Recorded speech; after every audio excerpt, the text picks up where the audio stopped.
The Empty Pot by DEMI. Long ago in China, there was a boy named Ping who loved flowers. Anything he planted burst into bloom. Upon came flowers, bushes, and even big fruit trees, but as if it's by magic. Everyone in the kingdom loved flowers too. They planted them everywhere. The air smelled like perfume. The emperor liked birds, animals, but flowers most of all. He even tended his own garden every day. But the emperor was very old. He needed to choose a successor to the throne. Who would his successor be? And how would the emperor choose? Because the emperor loved flowers so much, he decided to let the flowers choose.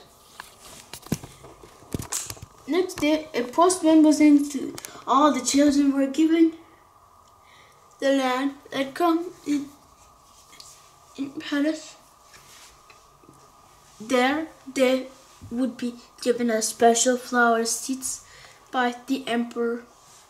Who can show me the best in a year's time, he said, will succeed me to the throne. The news created a great excitement throughout the land.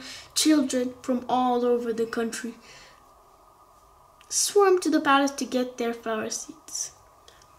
All the parents wanted their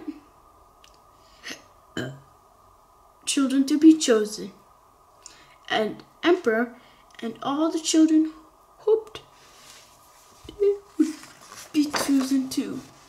When Ping received his seed from the emperor, he was the happiest child of them.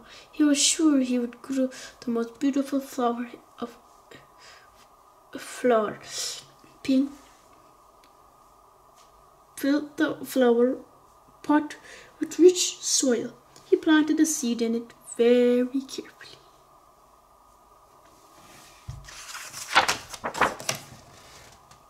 He watered it every day, but he couldn't wait to see the sprout blossom into a beautiful flower. Day after day passed, nothing grew in his pot. Ping was very worried. He put the new soil in a bigger pot. He transformed the seed from the black soil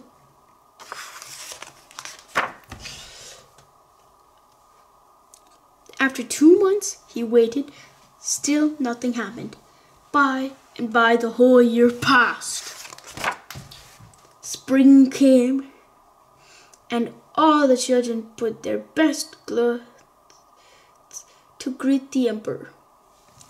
They all rushed to the palace, beautiful flowers eagerly hoping to be chosen.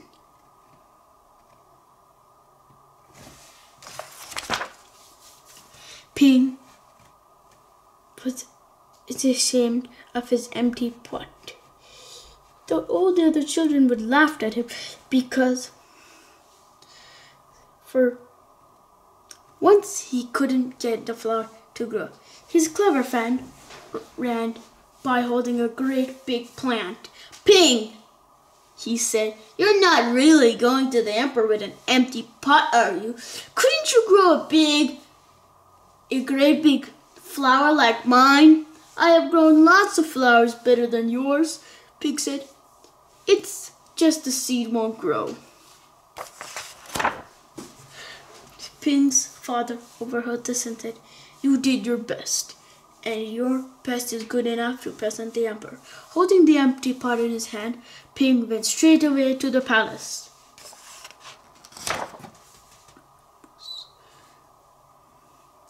The emperor was looking at the flowers slowly, one by one.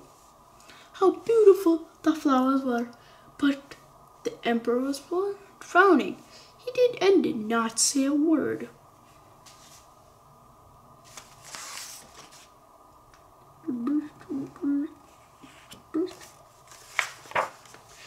Finally, he came to Ping, hugged his head in shame, expecting to be punished. The emperor looked at him. Why do you bring an empty pot? Ping started to cry and replied, I planted the seed you gave me. I watered it every day. It didn't sprout. Then I put it in a better pot with better soil, but still didn't sprout. I tended it all year long, but nothing grew. So today I had to bring empty pot out of flour. It was the best I could. When the emperor heard these words, a smile slowly spread over his face. He put an arm around Fee. Then he explained, for one and all, I have found him. I have found the one person worthy for being emperor. Where I got your seeds from, I do not know, for the seeds I gave you had been all cooked. It was impossible for any of them to grow. I admire Ping's great courage to appear before me with the empty truth. Now I reward him with my entire kingdom. I'll make him emperor of the land. Moral. No. Moral of the story, you should always tell the truth. If you want more books from me to read,